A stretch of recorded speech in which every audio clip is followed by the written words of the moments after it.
Amos 4-ാം അധ്യായം 1 മുതൽ 13 വരെയുള്ള വാക്യങ്ങൾ. എളിയവരെ പീഡിപ്പിക്കുകയും ദരിദ്രന്മാരെ തകർക്കുകയും തങ്ങളുടെ ഭർത്താക്കന്മാരോട് കൊണ്ടുവരുവിൻ, ഞങ്ങൾ കുടിക്കട്ടെ എന്ന് പറയുകയും ചെയ്യുന്ന സമറിയ പർവ്വതത്തിലെ ബാസാന്യ പശുക്കളെ, ഈ വചനം കേൾപ്പിൻ. ഞാൻ നിങ്ങളെ കൊളുത്തുകൊണ്ടും നിങ്ങളുടെ സന്തതിയെ ചൂണ്ടൽ കൊണ്ടും പിടിച്ചുകൊണ്ടു പോകുന്ന കാലം നിങ്ങൾക്ക് വരും എന്ന് യഹോവയായ കർത്താവ് തന്റെ വിശുദ്ധിയെ ചൊല്ലി സത്യം ചെയ്തിരിക്കുന്നു. അപ്പോൾ നിങ്ങൾ ഓരോരുത്തി നേരെ മുമ്പോട്ട് മതിൽ പിളർപ്പുകളിൽ കൂടി പുറത്തു ചെല്ലുകയും തിമോനെ എറിഞ്ഞു കളയുകയും ചെയ്യും എന്ന് യഹോവയുടെ അരുളപ്പാട്. ബേഥേലിൽ ചെന്ന് അതിക്രമം ചെയ്യുവിൻ, ഗിലാഗിലിൽ ചെന്ന് അതിക്രമം വർദ്ധിപ്പിപ്പിൻ. രാവിലെ തോറും നിങ്ങളുടെ ഹനനയാഗങ്ങളെയും 3-ാം നാൾ തോറും നിങ്ങളുടെ ദശാംശങ്ങളെയും കൊണ്ടു ചെല്ലുവിൻ. പുളിച്ച മാവ് കൊണ്ടുള്ള സ്തോത്രയാഗം അർപ്പിപ്പിൻ.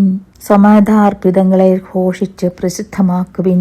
അങ്ങനെയല്ലോ ഇസ്രായേൽ മക്കളെ നിങ്ങൾക്കിഷ്ടമായിരിക്കുന്നത് എന്ന് യഹോവയായ കർത്താവിന്റെ അരുളപ്പാട്.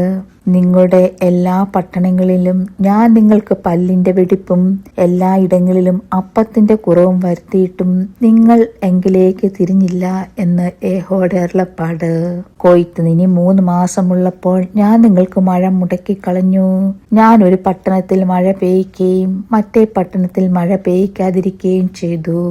ഒരു കണ്ടത്തിൽ മഴ പെയ്തു, മഴ പെയ്യാത്ത മറ്റേ കണ്ടം വരണ്ടുപോയി. 2-3 പട്ടണം വെള്ളം കുടിപ്പാൻ ഒരു പട്ടണത്തിലേക്ക് ഉഴിഞ്ഞു ചെന്നു. ദാഹം തീർന്നില്ല താനും, എന്നിട്ടും നിങ്ങളെങ്കിലേക്ക് തിരിഞ്ഞില്ല എന്ന് യഹോവയുടെ അരുളപ്പാട്. ഞാൻ നിങ്ങളെ വെൺകതിർ കൊണ്ടും വിഷമഞ്ഞുകൊണ്ടും ശിക്ഷിച്ചു. നിങ്ങളുടെ തോട്ടങ്ങളെയും മുന്തിരിപ്പറമ്പുകളെയും അത്തിവൃക്ഷങ്ങളെയും ഒലിവ് മരങ്ങളെയും പലപ്പോഴും തുള്ളൻ തിന്നുകളഞ്ഞു. എന്നിട്ടും നിങ്ങൾ എങ്കിലേക്ക് തിരിഞ്ഞില്ല എന്ന് യഹോവയുടെ അരുളപ്പാട്. മിസ്രയീമിൽ എന്ന പോലെ ഞാൻ മഹാമാരി നിങ്ങളുടെ ഇടയിൽ അയച്ചു. നിങ്ങളുടെ യവനക്കാരെ വാൾ കൊണ്ട് കൊന്നു, നിങ്ങളുടെ കുതിരകളെ പിടിച്ചുകൊണ്ടുപോയി. നിങ്ങളുടെ പാളയങ്ങളിലെ നാറ്റം ഞാൻ നിങ്ങളുടെ മൂക്കിൽ കയറുമാറാക്കി. എന്നിട്ട് നിങ്ങൾ എങ്കിലേക്ക് തിരിഞ്ഞില്ല എന്ന് യഹോവയുടെ അരുളപ്പാട്.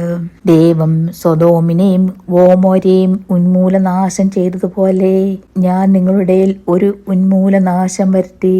നിങ്ങൾ കത്തുന്ന തീയിൽ നിന്ന് വലിച്ചെടുക്കപ്പെട്ട ഒരു കൊള്ളി പോലെയായിരുന്നു. എന്നിട്ട് നിങ്ങൾ എങ്കിലേക്ക് തിരിഞ്ഞില്ല എന്ന് യഹോവയുടെ അരുളപ്പാട്. അതുകൊണ്ട് ഇസ്രായേലേ, ഞാനിങ്ങനെ നിന്നോട് ചെയ്യും. ഇസ്രായേലേ, ഞാനിത് നിന്നോട് ചെയ്യാൻ പോകുന്നത് കൊണ്ട് നിന്റെ ദൈവത്തെ എതിരേൽപ്പാൻ ഒരുങ്ങിക്കൊള്ളുക. പർവ്വതങ്ങളെ നിർമ്മിക്കുകയും കാറ്റിനെ സൃഷ്ടിക്കുകയും മനുഷ്യനോട് അവന്റെ നിരൂപണം ഇന്നെന്ന് അറിയിക്കുകയും പ്രഭാതത്തെ അന്ധകാരമാക്കുകയും ഭൂമിയുടെ ഉന്നതികളിന്മേൽ നടകൊള്ളുകയും ചെയ്യുന്ന ഒരുത്തനുണ്ട്.